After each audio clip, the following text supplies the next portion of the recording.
nous avons salué la décision du gouvernement burundais tendant à réduire, n'est-ce pas, les frais de Covid-19 qui étaient de 15 $ à 5 $. Donc pour nous, c'est un sentiment de satisfaction. Disons que pour nous, surtout qui vivons à Uvira, dans un milieu transfrontalier avec le Burundi, c'est une situation qui nous arrange et la décision a été vraiment vivement saluée par tout le monde, auquel souhait j'adhère également comme ressortissant d'Uvira. Nous sommes un État et le gouvernement congolais est un État.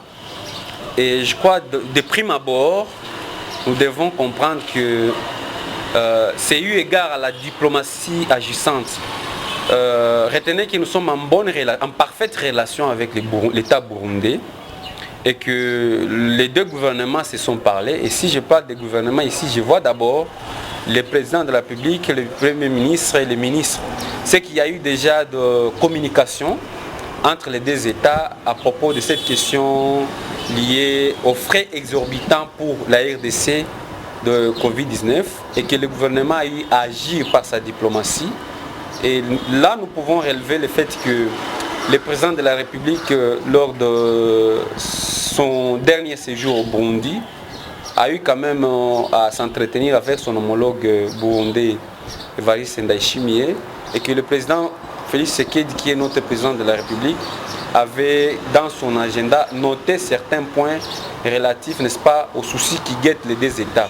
Et dans les commerces transfrontaliers ou dans les relations transfrontalières, il était question pour les deux États d'établir sur des questions qui fâchent un peu ou des questions qui créent un peu de malaise dans la société.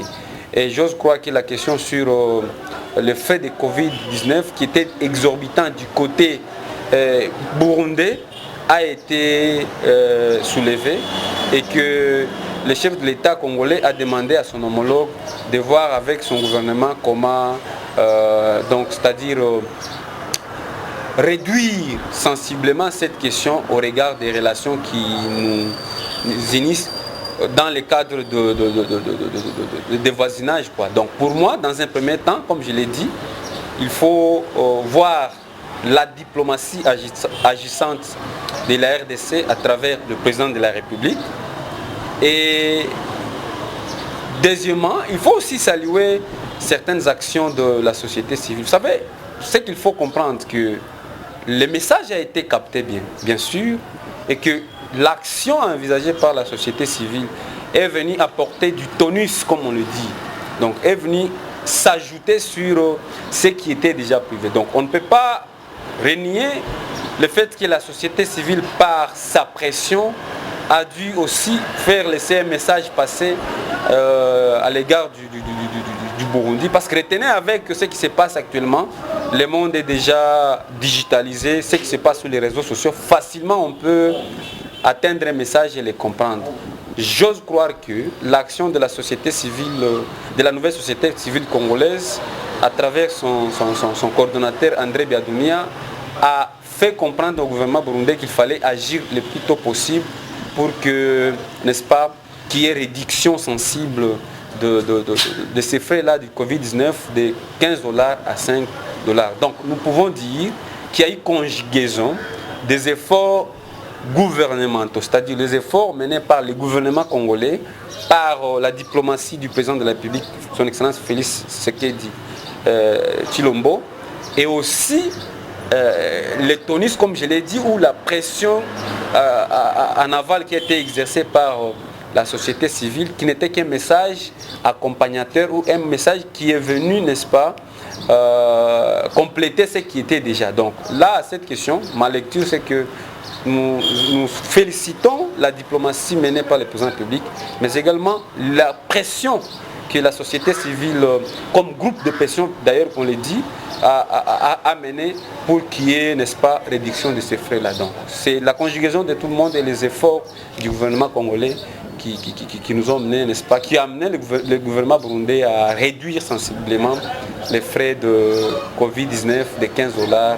Voilà un peu ma lecture face à cette situation. Le message, c'est que nous avons tous compris qu'il y a eu des récupérations politiques ça et là.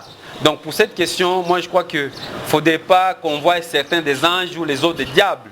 C'est une question qui a été, n'est-ce pas, très accueillie, vivement accueillie par la population et qu'il faut féliciter les efforts conjugués pour qu'il y ait cette réduction. Notamment, on commence par les gouvernements parce qu'on ne peut pas mettre bien avant la pression de la société civile devant ce que le gouvernement a fait parce que le président de la République au moins s'est rendu au Burundi et que cette question a été abordée et le président de la République a compris et dans les relations transfrontalières qu'il fallait quand même comprendre et le gouvernement burundais a compris aussi qu'il fallait réduire sensiblement les frais en faveur quand même pour permettre les bonnes relations économiques ou commerciales transfrontalières et aussi louer la force agissante de la société civile parce que la société civile a fait un message, ça nous devons le reconnaître bien avant.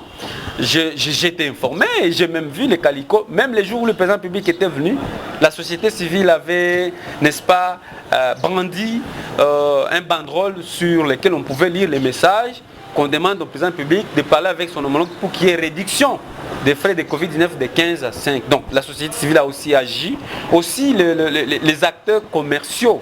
Ceux qui traversent au Burundi pour faire des petits commerces ont aussi fait un message.